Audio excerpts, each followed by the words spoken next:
Hi, I'm Beth Ann Kennedy, professional crystal healer, psychic medium, and teacher, and today we are working with part 2 of a 3-part series on beginner ways to work with crystals. Today we are going to be talking about how to work with crystals in your home, in your workspace, and in your car.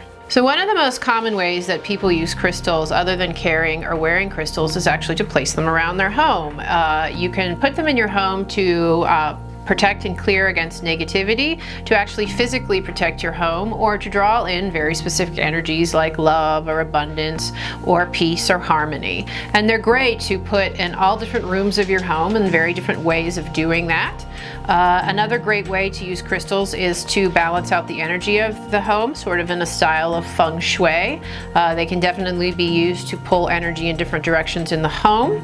Another way is actually to block certain energies and to protect against certain energies. For example, if you live near a busy street or an intersection, or you live near power lines, crystals can be used, very specific crystals can be used to sort of counteract those energies to create a more harmonious, positive space.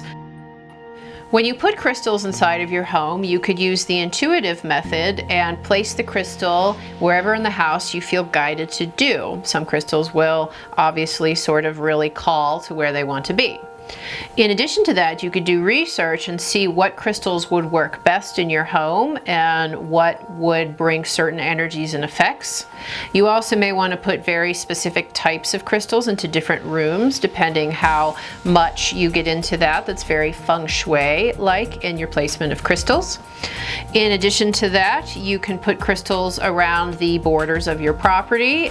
You can put them around just the outside of your home. You can put them just by the door.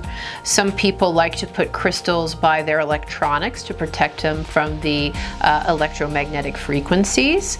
In addition to that, if you have a smaller budget or you have some sort of rental property that you want to send positive, loving, intentional energy to, you can print out a copy of that home or property on Google Earth, and you can put the crystals on that image and it will do the same thing without having to necessarily physically have tons of crystals to grid your property.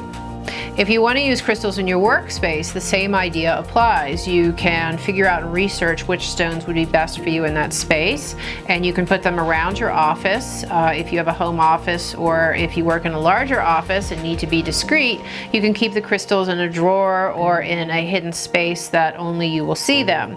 All you need to do is sort of set your intent that the crystals are for this specific use and they're there to shield you, and they will do their job.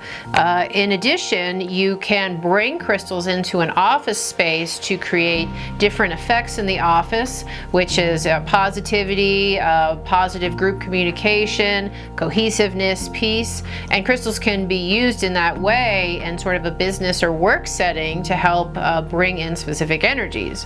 Now, if you're doing that, it's very important that you're not doing it without other people's consent, and that you're doing it with specifically knowing that you're doing it for the highest and best interest of everyone. It's not really fair to everyone if you're using crystals on them without their knowledge, and I, as a professional and ethically, would not recommend that. However, you can bring crystals into a very specific space with the intention that it's in the highest and best interest for everyone, and that it's only done with love and light, and that should be enough. We've been joined by my cat Wiggus for the last segment, which is about using crystals in your car. And you can use your crystals in your car for many reasons. One of the most important ones is protection while driving. I think we all can have concerns about accidents and safety, and you can put very specific crystals in your car to help protect against accidents. You can also use crystals to protect against theft and break-ins if that's an issue for you. In addition, you can use crystals to help you stay grounded, present, and focused while you're driving if that's one of your major concerns. And finally, you can use crystals to help you if you are directionally challenged. Some of us have that issue and they get lost, and if you have trouble getting lost, then you can use crystals to help you find your way. So don't forget to stay tuned for the third part of the series, which is how to use crystals while you're sleeping and as a sleep aid. Don't forget, I'm Beth Ann Kennedy, and you can follow me at Pink Heart Healing on Instagram, Facebook, Twitter, Tumblr, and Pinterest. And also you can go and check out my website and sign up for my newsletter so you can stay with current events and get information about classes and new videos. And that's pinkhearthealing.com. So thank you very much and have a wonderful day.